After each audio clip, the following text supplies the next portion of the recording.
എന്തിനാണ് മത്സരങ്ങൾ വെക്കണമെന്ന് ജഡ്ജസിന് പോലും അറിയാമോന്ന് അറിയാൻ പാടില്ല. വെറുതെ കുറെ മത്സരം വയ്ക്കും. കുറെ ആദ്യം ക്യാപ്റ്റന്മാരായിരുന്നു, ഇപ്പൊ പേര് മാറ്റി ലീഡേഴ്സ് എന്നാക്കി. അന്നാ ജയിച്ച എന്തെങ്കിലും പ്രയോജനമുണ്ടോ? അതുമില്ല. എന്തിനൊക്കെയോ വേണ്ടി കുറച്ച് മത്സരങ്ങൾ നടത്തുന്നു. അതുപോലെ ഇന്ന് പുതിയതായിട്ട് 2 ഗസ്റ്റ് വന്നിട്ടുണ്ടായിരുന്നു. നമ്മുടെ സീസൺ 5 സെറീനയും, അതുപോലെ സീസൺ 5 തന്നെ നമ്മുടെ പണപ്പെട്ടിയുമായി പോയ നാദിറ മെഹറിനുമായിരുന്നു. നാദിറ അടിപൊളിയായിട്ട് ജഡ്ജിങ്ങും എല്ലാം നടത്തിയിട്ട് ആൾ കുറച്ച് ഫണ്ണി ആയിട്ടൊക്കെയാണ് ചെയ്തത്.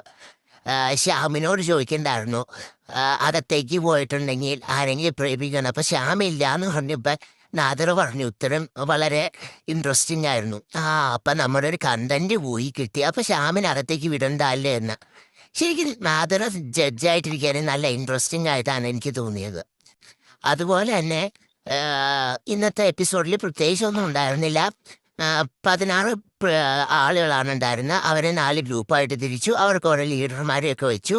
താഷി, ഷിബിന, രാകേഷ്, എൽദോ ഇവരെയാണ് ലീഡേഴ്സായിട്ട് മത്സരാർത്ഥികൾ തന്നെ തിരഞ്ഞെടുത്തത്.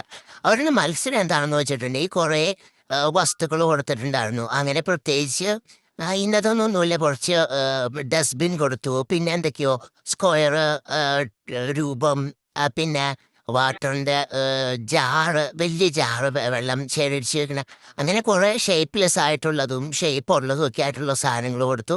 അത് പിന്നെ അടുക്കി അടുക്കി ഏറ്റവും ഹൈറ്റിൽ വെക്കുന്ന ടീം ജയിക്കും എന്ന് പറഞ്ഞു. അങ്ങനെ ആദ്യം എൽദോയുടെ താഷയുടെ ടീമുള്ള മത്സരിച്ച് അതിൽ എൽദോയുടെ ടീം ജയിച്ചു. പിന്നെ ഷിബിനയുടെ രാകേഷിൻ്റെ ടീമായിരുന്നു, അതിൽ ഷിബിന ജയിച്ചു. ഇനി ഇതിൽ നിന്നും മോശം പ്രകടനം കാഴ്ചവെച്ചവരെ അവർ ഔട്ട് ഹൗസിലേക്ക് അയച്ചു. അത് അളകനന്ദ, ആഫിയാനസ്, ഇഷാഖ്, ലോലിറ്റ, ശ്യാം, രാകേഷ്, പ്രണവ് എന്നിവരായിരുന്നു. ഇതിൽ നിന്നും പുതിയ നമ്മുടെ ജഡ്ജസായ സെറീനയും അതുപോലെ നാദ്രയും ചേർന്ന് ഒരാളെ സേഫാക്കി. അത് ആഫിയാനസ് ആയിരുന്നു. പിന്നീട് എന്താണ് നടന്നതെന്ന് വെച്ചിട്ടുണ്ടെങ്കിൽ ഒരു ബൗളിൽ കുറച്ച് ചീട്ടുണ്ടായിരുന്നു. ആ ചീട്ടിൽ എന്തെങ്കിലും ഒരു സബ്ജക്റ്റ് എഴുതിയിട്ടുണ്ടായിരുന്നു. അത് ആ ടാഗ് ആർക്കാണ് യോജിക്കുന്നതെന്ന് ചോദിച്ചിട്ടായിരുന്നു ഈ മത്സരാർത്ഥികളെ തമ്മിൽ അങ്ങോട്ടും ഇങ്ങോട്ടും മത്സരിപ്പിക്കുകയായിരുന്നു ഇത്. പ്രണവിനോട് ചോദിച്ചത് മൊത്തത്തിൽ കൺഫ്യൂസ്ഡ് ആയിട്ടുള്ള വ്യക്തി ആരെന്നായിരുന്നു. അതിന് ഉത്തരം കൊടുത്ത് വൈശാഖ് എന്നായിരുന്നു. പിന്നെ നന്ദയോട് ചോദിച്ചു നോട്ട് ഡിസർവിങ് എന്നുള്ള വ്യക്തി ആരാന്ന്. അത് അമൃതയാണ് പറഞ്ഞത്.